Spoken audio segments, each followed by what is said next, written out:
Hi guys. This is gonna be a vlog. It's 8:33. I'm just leaving. It's Thursday, October 4th. I normally don't do vlogs like this after seeing my kids because I'm usually just trying to get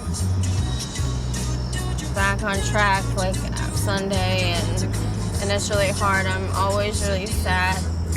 But today when I got done cleaning, I went and got them, pizza and a couple like outfits piece, one outfit piece, and I've been getting them like clothes every week. So because the weather is supposed to be changing, but today it was like 90 some degrees, and I'm here in Virginia. These are the like most emotional vlogs. Vlogging is writing. This is a vlog, a video log. So, you know why I'm really sad is because it's good when I see them and we're happy and everything is okay. And today I felt like it was okay. Usually like when I'm around their dad, he's rude, but he didn't say anything.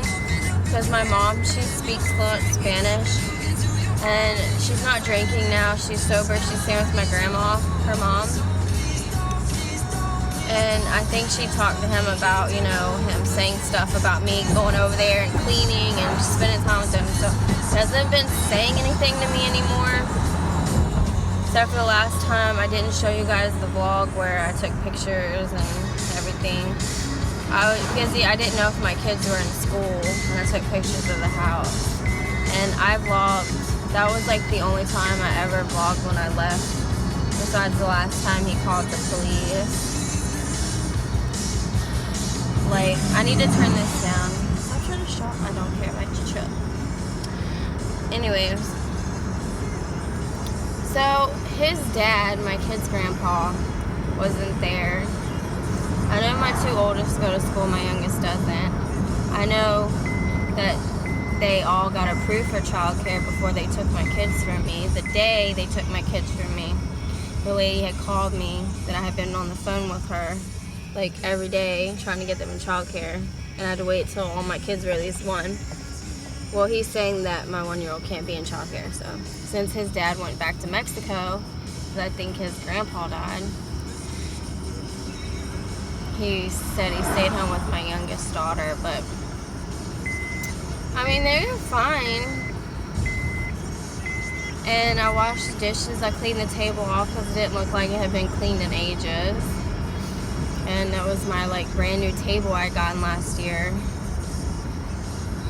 when I moved out of that house. And me and the kids moved out because it was broken into, but I mean, I washed their dishes, I picked up trash, threw it out, we played outside and had fun. And playing with tape. They were putting tape on each other. And it was fun. Anyways, like, I'm really emotional because, like, everything's changed. Like, I finished my program, my 5-day class. It's like a RISE program. Like a job boot camp. They teach you how to, like, do job interviews and all that stuff.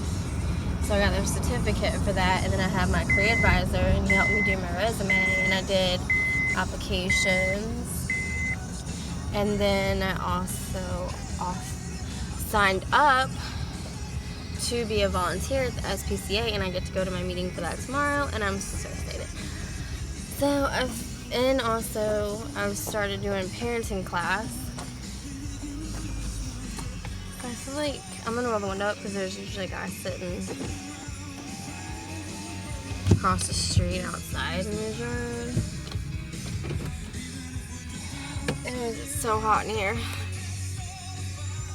I just get sad because everything's changed. Like, the house they lived in was my home, and now everything is not as sparkly as it used to be, but I can pick up and, make things, do the important things for them. And as long as they have, like, new, clean clothes on their backs and, you know, they're clean and they have food, they're fine. And I said something to my mom about, like, the vlog I took a couple weeks ago is nothing like what it's like now. And I don't want to talk about it because if you want to see the vlog, I'll post it, but I'm not ready to post it now. I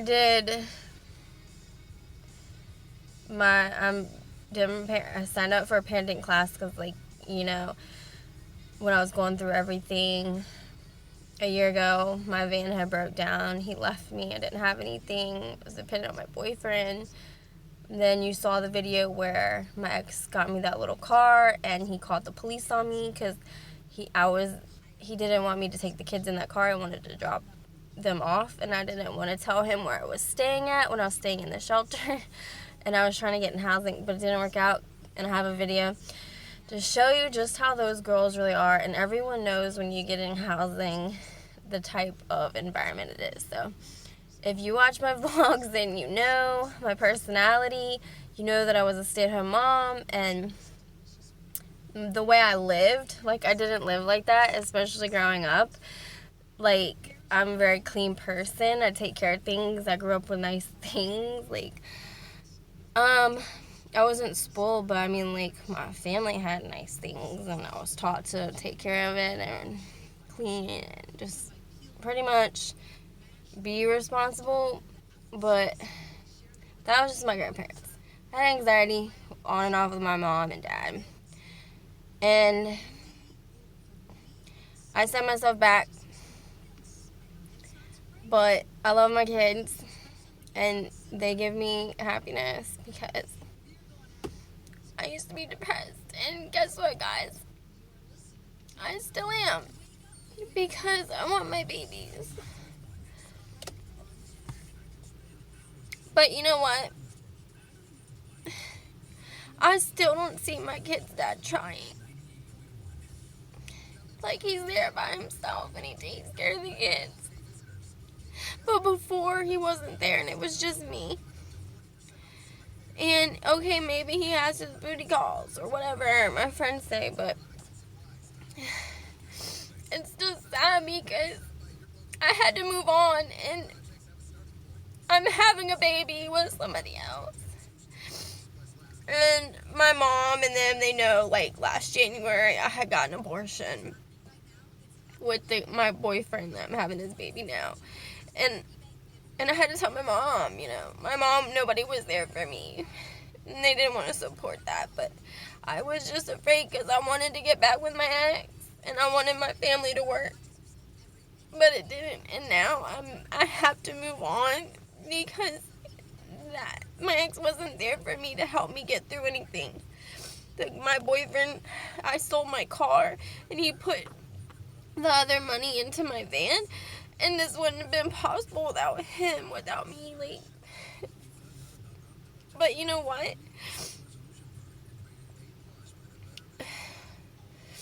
I'm really trying to, no matter how things are gonna be, it's just nice to have my boyfriend because my ex never told me he loved me. He never helped me or did any of those things, and we could never really have, like, much of a communication because, like, the things he did going out and stuff. But I'm just saying I'm really emotional because I know the day's gonna come where he has someone else there, and I can't just sit over there and be with my kids, and I'm still gonna be depressed, like, if I have my kids by myself. And we just think about it because you're always gonna love that person, but there's nothing I can do about it. And a part of me is like, well, what if I would have just done this and worked and got a place, but I couldn't. It wasn't that easy in my situation. I was going through so much mentally, just having everything ripped from me, living my life comfortable with my kids, even though I was mentally destroyed, like, what I was going through, and then having my kids taken, not having anyone there, it wasn't easy. So I told you about my friend. I was going to church with her and everything, and how I met my boyfriend. And you know our relationship isn't perfect, but who's this?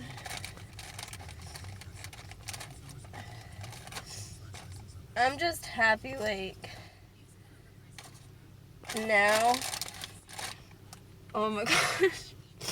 Like, I know I could be yelling at my ex, or be over there being upset and bitter. But when my mom said something, he cleaned our fridge out. He's been, you know, I saw him like a couple weekends ago, even when his dad was there. Just there with the kids. And not working 7 days a week.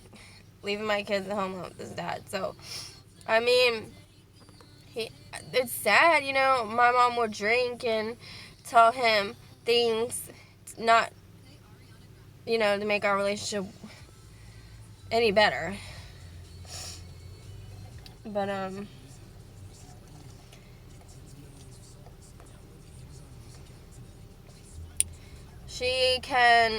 I feel like he'll listen to her or listen to someone else. So he did clean up the act a little bit, because one thing I don't want is someone not caring about my kids and living like that in a mess. I sure as hell didn't do that. And that's just one thing that was very disrespectful to me. Because how could, especially my mom and all them, say all those things, but yet I lived completely differently, spotless. I have pictures, hundreds and hundreds of pictures that I took every day when I lived with him and the kids. And since his dad has been there, you know how Spanish people are. Like, it's not clean from crack to crack like it was. There's no candles. There's no breeze coming through the windows. There's none of that, especially in that area. After what happened and we moved out, before they took my kid, well, they took my kids after that, but because we were going through a lot. He wasn't around, and someone had broken in it. So I think pretty much the windows are like screwed shut, anywho. So except for maybe a couple. And he still hasn't moved out because the owner is very lenient on him. He knows him. He's known him for a very long time, and he's done a lot of work for him. The owner owns houses and car dealerships and remodels a lot of houses in the city. You know how they buy the houses and they flip them? That's pretty much what Juan does. Except for he doesn't buy it. He just does like the work and puts in like all the new appliances and all the new everything. Like, he's very good at what he does. Let me say that. I mean, the house isn't like a piece of shit. Our house is nice. It's cozy, like little cottage. I mean, it's cute. But since his dad's been there, it's not like perfect. And the area is shit. Like, they're trying to, the houses, people don't take care of them, and then people buy them and fix them up. But what I know, when I lived in that shelter, they're gonna like they're not letting anybody in the shelter anymore. Not pregnant women in Richmond, Caritas homeless shelter. Not pregnant women, nobody. You have to be on drugs. And when you go through that program, the shelter, and stay in the shelter and follow their curfew, just be there in certain times, and you know, whatever. They don't do anything. They don't drug test you. You just go get on a bus and you sleep on it. You sleep at a church, and you don't have to ride the bus to the church if you get off work late. I mean, you don't go without food, nothing like that. But they're not going to have that program for people anymore. So the ghetto is about to get a lot more ghetto in Richmond, Virginia. And they're only going to let people that are having a drug addiction get into those programs and be able to get housing. And you can't go to get in Section 8. You can't go down to social services and want to apply for Section 8. They don't even do that. There ain't no Section 8 no more. There's no room. like I'm saying, I don't need all that. I have a boyfriend who's wealthy. He owns 2 businesses, a staffing agency and a packing company. I'm well off. And my children's father, my daughter's father, he does very well. He gets contracts, and he does very well for what he does. I just felt as low in my life, like, and I had to do that. But to be honest, I don't want to do that. I don't want to live like that. I never will. I don't know. By the time I didn't have any. But yeah, so I am pregnant. I don't know what I'm having yet.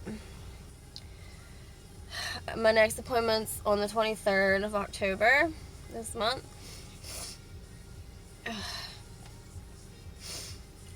And I'm supposed to be getting an apartment with my boyfriend. We still have that house that we got together. The lease ain't up till May. Oh, and he's going to sign another lease for an apartment. And we're going to live there for like a year until he buys the house. And I need to really work, get a job, like part-time, like I'm applying now. And I didn't have a resume before or anything, like, so if I just figure like get a part-time, I could like start paying him a credit and, I don't know, maybe find something I really like to do, finally finish school now that I have a reliable vehicle that I can also put my children in that I'm happy with. But my career advisor was like adamant, like pushing me about it, and I'm just like, I already know. I just kind of thought it was going to be too much to think about all that at once, and I want to just work, you know? My kids, like, need clothes, like, stuff like that, like, I don't know. I need to end this vlog. I'm so freaking hot. My boyfriend went on, a job thing in North Carolina for the Ross, factory, and, like, I don't know, it's like a shipment, they ship shit to, like, Ross or whatever, I don't know, and he's got people working for his staffing agency. Well, the guy he employed over there to hire people is not doing a shit job, so he's, like, supposed to fire him, or give him 2 weeks, and then he's gotta find, like, 9 more people. He said he was coming home tonight. I fucking hope he does. I don't care. He just left like yesterday. I don't miss him that much, but I miss him. Oh,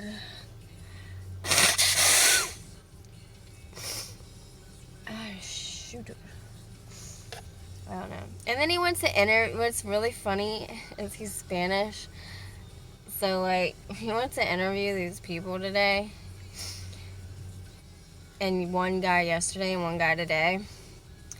And he interviews them, and they told him, like, they spoke a little bit of English. And he said something to them in English, and they're like, huh? They were just fucking laugh. It don't make no sense. Like, this guy, he gets, like, 600 something a week, and he leaves. He goes, the manager said that he goes over there for, like, 2 hours a day and leaves.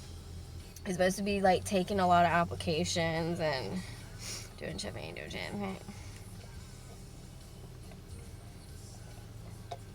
He said something else about working a second shift. And he ain't called me yet. He's supposed to meet him at, like, this guy and fire him, like, 2 hours ago. I don't know.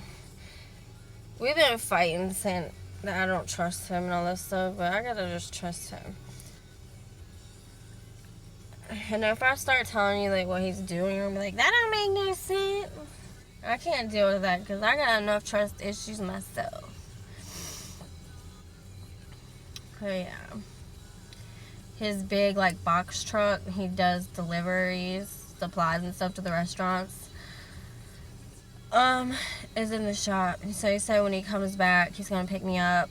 He's gonna go get his truck so his driver can use it tomorrow. And I'm gonna wait up.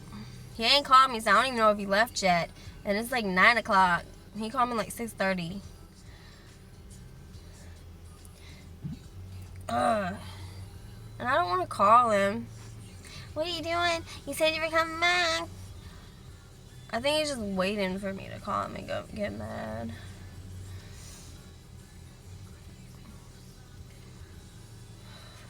Anywho, screw him. I just want my apartment. I want to do my girls' rooms.